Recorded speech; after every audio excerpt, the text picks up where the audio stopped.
मराठा समाजाला देखील आरक्षण मिळेल. या वंचित बहुजन आघाडीला सपोर्ट करा. द्या बाळासाहेबांचे आमदार निवडून. हा आरक्षणाचा तिढा संपून जाईल. मराठ्यांच्या नेत्याला जे सरंजाम मराठे आहेत, जे प्रस्थापित मराठे आहेत, जे कारखानदार मराठे आहेत, त्यांना गरीब मराठ्याचं आरक्षणाचं देणं घेणं नाही. त्यांना तो आरक्षणाचा विषय कायम तेवत ठेवायचा आहे. बाळासाहेब हे त्याच्यावरती रामबाण उत्तर आहे. कारण आरक्षण देणाऱ्याचे नातू आणि कायदे पंडित आहे घटनेचा परिपूर्ण अभ्यास बाळासाहेबांना आहे. आणि म्हणून आपण जोरदारपणे स्वागत केलं. ठिकठिकाणी ओबीसी बांधव बाळासाहेबांच्या सोबत आहेत. त्याच्यामुळे मी अधिक वेळ बोलत नाही. आपल्या सगळ्या पाथर्डीकरांच्या वतीनं बाळासाहेबांचं स्वागत करतो. आणि ओबीसीचे नेते माजी सभापती उकुभाऊ दौंड यांना विनंती करतो की बाळासाहेबांचं त्यांनी स्वागत करावं ओबीसीच्या वतीनं.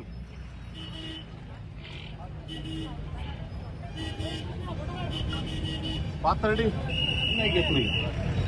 हा सोबतच ओबीसी एकजुटीचा, ओबीसी एकजुटीचा. घेत नाही घेत नाही गोकुळ होते सोबतच हो आधीच करतो तुम्हाला. आता गेवर चालू ते घुसणार नाही. साहेबांना विनंती करतो की साहेबांनी संबोधित करावं. सुरू झालं भाषण काय गोकुळ भाऊ दौंड आणि त्यांचे असणारे सगळे सहकारी यांनी स्वागत केलं आणि आपण सगळ्यांनी स्वागत केलं. त्याच्याबद्दल मी आपल्या सगळ्यांचा आभारी आहे.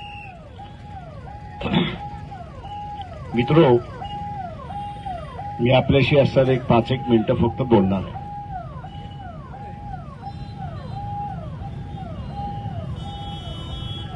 ओबीसीच्या आरक्षणाची असणारी यात्रा ही आम्ही 25 तारखेपासून सुरुवात केली. सुरुवात करण्याचं कारण आहे की जरांगे पाटील यांची जी मागणी आहे की मराठा समाजाला ओबीसीमधनं आरक्षण द्यावं, या संदर्भात राजकीय पक्षाने भूमिका ताबडतोब घेतल्या असत्या तर मला वाटतं समाजाला एक मार्गदर्शन मिळालं असतं आणि समाज विभक्ला नसता अशी असणारी परिस्थिती आहे. राजकीय पक्षाने निर्णय घेतला नाही म्हणून आपण बघत असाल की या जरांगे पाटील यांच्या मागणीच्या संदर्भात 2 तट पडलेले आहेत. एक मराठा समाजाचा तट आहे की तो जरांगे पाटील यांना पाठिंबा देतोय आणि दुसरा ओबीसीचा तट आहे की जो जरांगे पाटील यांच्या मागणीला विरोध करतोय. राजकीय परिस्थिती लक्षात घेता हे राजकीय भांडण राहिलं तर काही फरक पडत नाही. मतदान होईल, त्याच्यामध्ये असणारं तो मत व्यक्त होईल. पण हळूहळू हे असणारं भांडण सामाजिक भांडण व्हायला लागलंय. आम्ही एकमेकाच्या लग्नाला जाणार नाही, एकमेकाच्या दुकानामधनं खरेदी करणार नाही, अमुक करणार नाही, तमुक करणार नाही आणि अशा रीतीच्या असणाऱ्या घटना घडत नाही पण वल्गना केल्या जातात हे निश्चितपणे आहे. आणि म्हणून परिस्थिती बिघडू नये यासाठी आरक्षणाच्या संदर्भातला असणारा जो आंदोलन आहे त्याची माहिती देणं आणि ज्या ज्या गावामध्ये आम्ही जातोय त्या त्या गावातल्या लोकांना असणारा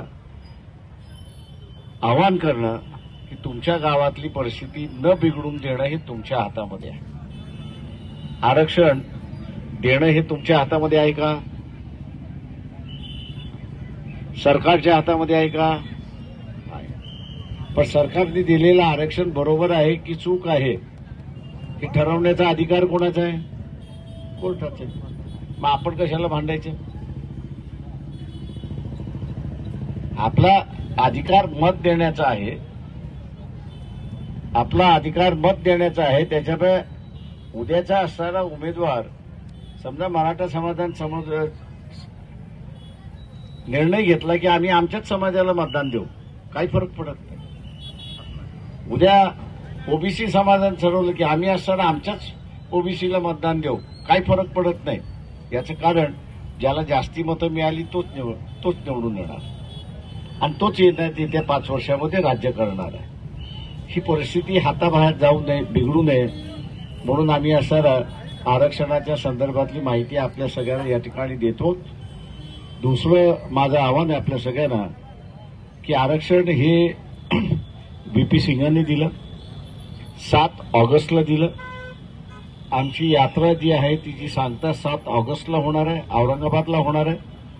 मी आपल्या सगळ्यांना सरळ आव्हान देतोय, निमंत्रण देतोय की 7 तारखेला औरंगाबादला मंगल दिवस साजरा झाला पाहिजे आणि जे कोणी आरक्षणाच्या विरोधी आहे त्याला आपल्या असं सांगितलं पाहिजे की आरक्षण हे आमच्या विकासाचं साधन आहे आणि आम्ही ते जाऊ देणार नाही, आम्ही त्याच्यासाठी लढत राहू. ही भूमिका आपण असताना त्या ठिकाणी घेतली पाहिजे असं मी आपल्या सगळ्यांना आवाहन करतो. आणि गावातली शांतता आणि 7 ऑगस्टला आपण औरंगाबादला सगळेजण याल ही अपेक्षा बाळगतो आणि आपली रजा घेतो.